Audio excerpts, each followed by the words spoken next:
আমার সংসারে অনেক অশান্তি, শান্তি ফেরানোর কোনো মাধ্যম আছে কিনা?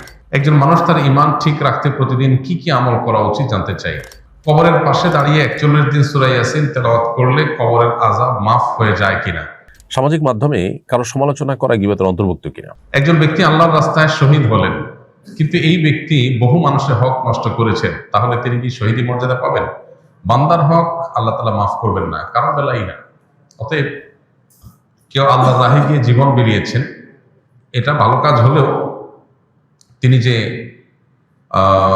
মানুষের হক নষ্ট করেছেন সেটা খুবই গর্হিত কাজ, খুবই জঘন্য কাজ এবং খুবই গুনাহের কাজ। সেটার জন্য তার তওবা করতে হবে এবং তার পক্ষ থেকে তার ওয়ারিসরা অন্যের হক যেগুলো তার কাছে পাওনা আছে সেগুলো পরিশোধ করার উদ্যোগ নিতে হবে। তারপর আশা করা যায় আল্লাহ তাআলা তাকে মাফ করবেন। তবে কোনো কোনো বান্দা, তাদের প্রতি আল্লাহ তাআলা সন্তুষ্ট হয়ে গেলে তাদের বান্দার হকগুলোকে আল্লাহ তাআলা আদায় করে দেন কিয়ামতের ময়দানে। বিভিন্ন হাদিস থেকে সেটা বোঝা যায়। তাদেরকে সন্তুষ্ট করে আল্লাহ তাআলা ওই ব্যক্তিকে দায় মুক্ত করেন। এটা এক্সক্লুসিভ ইস্যু। একজন মানুষ তার ঈমান ঠিক রাখতে প্রতিদিন কি কি আমল করা উচিত জানতে চাই। আমাদের ঈমান যেন ঠিক থাকে, ঈমান যেন অটল অবিচল থাকে, ঈমান যেন নষ্ট হয়ে না যায়, সেজন্য ঈমানের পরিচর্যা করতে হয়, ঈমানের নবায়ন করতে হয়। প্রথমত ঈমান সম্পর্কে আমাদের প্রচুর পড়াশোনা করা দরকার। ঈমান নিয়ে বহু বই পুস্তক আছে, বাংলায় অনেক সুন্দর সুন্দর বই আছে ঈমান নিয়ে। একটা বই আছে ঈমান সবার আগে, আব্দুল মালিক সাহেবের বই, আরো বেশ কিছু বই আছে। তো এই ঈমান নিয়ে আমাদের বইগুলো পড়া দরকার। কিতাবুত তাওহীদ আছে, বাংলা অনুবাদ হয়ে গেছে। তারপর তাকওয়াতুল ঈমান আছে, বাংলা অনুবাদ হয়ে গেছে।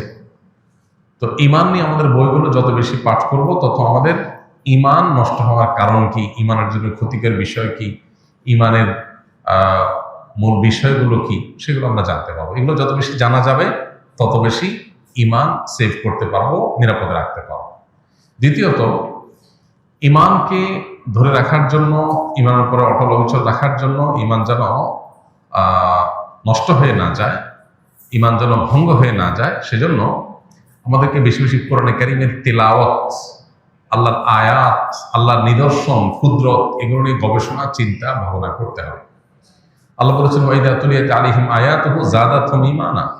আল্লাহর আয়াত যখন পাঠ করা হয় তখন তাদের ঈমান বৃদ্ধি পায়।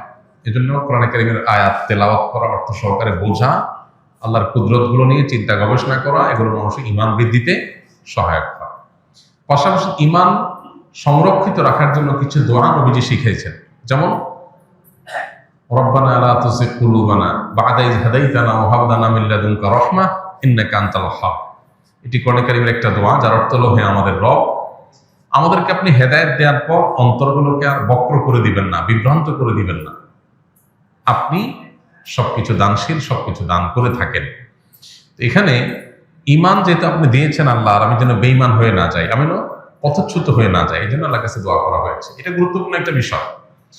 অনেকেই আছেন ঈমানদার হয়ে পৃথিবীতে জীবন যাপন করেন, দুনিয়ার জীবন কাটান, কিন্তু একটা সময় আল্লাহ মাফ করো ট্র্যাক চেঞ্জ হয়ে বেঈমান হয়ে নষ্ট হয়ে যাবে। বিশেষ করে গোটা পৃথিবীতে কিয়ামত যত নিকটবর্তী হবে, ঈমান ধরে রাখা তত চ্যালেঞ্জিং হবে, তত টাফ এবং কঠিন হবে। কারণ ঈমান নষ্ট করার জন্য হাজারো আয়োজন আছে, যেটাকে আমরা আমাদের জন্য উন্নতি, অগ্রগতির বিষয় মনে করি। তার অনেক কিছুই আছে যেগুলো আমাদের ঈমান হরণকারী বিষয়, মূলত শয়তানের দূরবর্তী প্ল্যানের অংশ। এই জন্য আল্লাহর কাছে পানা চাওয়াটা হলো ঈমান রক্ষা করার জন্য সবচেয়ে কার্যকর উপায়। আল্লাহ যেন হেফাজত করেন, সেজন্য দোয়া করতে থাকতে হবে। আল্লাহ আমাদের তৌফিক দান করুন। কবরের পাশে দাঁড়িয়ে 41 দিন সূরা ইয়াসিন তেলাওয়াত করলে কবরের আযাব মাফ হয়ে যায় কিনা? এরকম কথা লোকমুখে প্রচলিত আছে, কিন্তু কোরআন বা সুন্নাহর কোথাও এটা সাব্যস্ত হয়নি যে কবরের পাশে দাঁড়িয়ে 41 দিন সূরা ইয়াসিন পাঠ করলে কবরের আযাব মাফ হয়। তবে এটা ঠিক, সূরা ইয়াসিন কোরআনে কারীমের গুরুত্বপূর্ণ সূরা, এটা আমরা এমনি পাঠ করব। কবরের পাশে গিয়ে দাঁড়িয়ে 41 বার পাঠ করলে আযাব মাফ হয়, এরকম কথা হাদিসে আসেনি। যেহেতু হাদিসে আসেনি, আযাবের বিষয়টা অদৃশ্য জগতের বিষয়।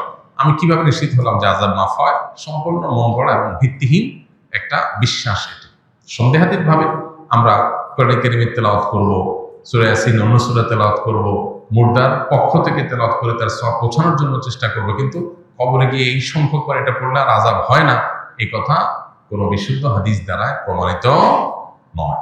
আমার সংসারে অনেক অশান্তি, শান্তি ফেরানোর কোনো মাধ্যম আছে কিনা? বা এই সংসারে অশান্তি দূর করবার জন্য কাউন্সিলিং এর দরকার। স্বামী স্ত্রীর মধ্যে বা বউ শাশুড়ির মধ্যে কার সাথে কার অশান্তি হচ্ছে এই বিষয়গুলো নিজেদের মধ্যে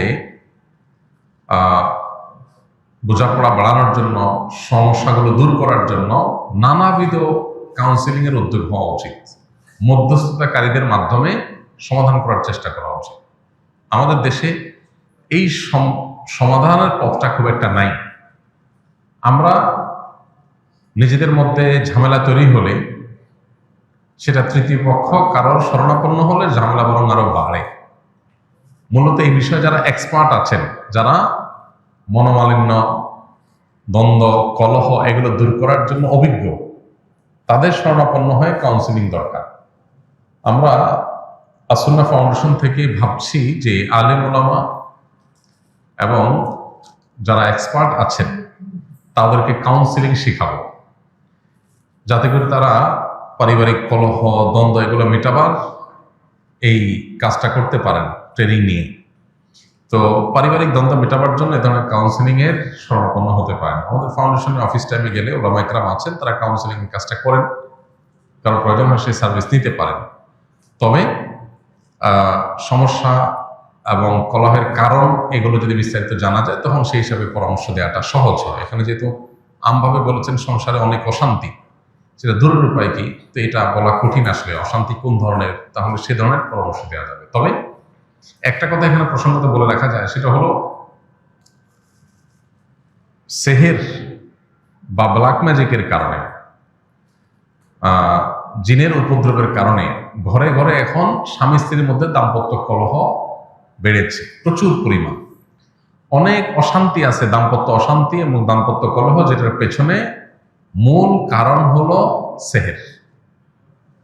স্বামী স্ত্রী দুজনই ভালো, কোনো অসুবিধা নাই, সামান্য বিষয় নিয়ে তারা তাদের মধ্যে তুলকালাম হয়ে যায়, প্রচন্ড রকমের যুদ্ধ শুরু হয়ে যায়, ঝামেলা শুরু হয়ে যায়। তো এই যে সমস্যাগুলো, এই সমস্যাগুলো তৈরির পেছনে অনেক বড় ভূমিকা থাকে সেহেরের, ব্ল্যাক ম্যাজিকের। যদি ঠিকমতো রুকিয়া করা হয়, ঝাড়ফুঁক করা হয় শরীর সম্মত উপায়ে, তাহলে এটা সমাধান হয়। এই জন্য এই ধরনের সমস্যা, এরকম কোনো স্পিরিচুয়াল সমস্যা আছে কিনা সেটা বের করা দরকার। এটার জন্য কোনো রাখি দিয়ে রুকিয়া করা যেতে পারে। পাশাপাশি সামাজিক মাধ্যমে কারো সমালোচনা করা গীবতের অন্তর্ভুক্ত কিনা? সামাজিক মাধ্যম এটা আর বাস্তব জগৎ অলমোস্ট সেম। এই জায়গা থেকে কারোর সমালোচনা তার সামনে করলে যেরকম গীবত, তার পিছনে করলে যেরকম, সরাসরি করলে যেরকম গীবত হবে, অফলাইনে করলে যেরকম গীবত হবে, ঠিক একইভাবে সোশ্যাল মিডিয়াতে আপনি কারোর গীবত করলেন, ইনবক্সে কাউকে বললেন বা কোথাও লিখলেন, এটাও গীবত হবে। তবে হ্যাঁ, কিছু কিছু গীবত আছে যেগুলো শরীয়তে বৈধ, সেগুলো সামনাসামনি অফলাইনে করা যেরকম জায়েজ, অনলাইনে করাও একইভাবে জায়েজ। অতএব সামাজিক যোগাযোগের মাধ্যমে যেটাই করবেন সেটা আপনার অফলাইনে করার মতোই কিন্তু জবাবদিহিতার আওতায় আসবে।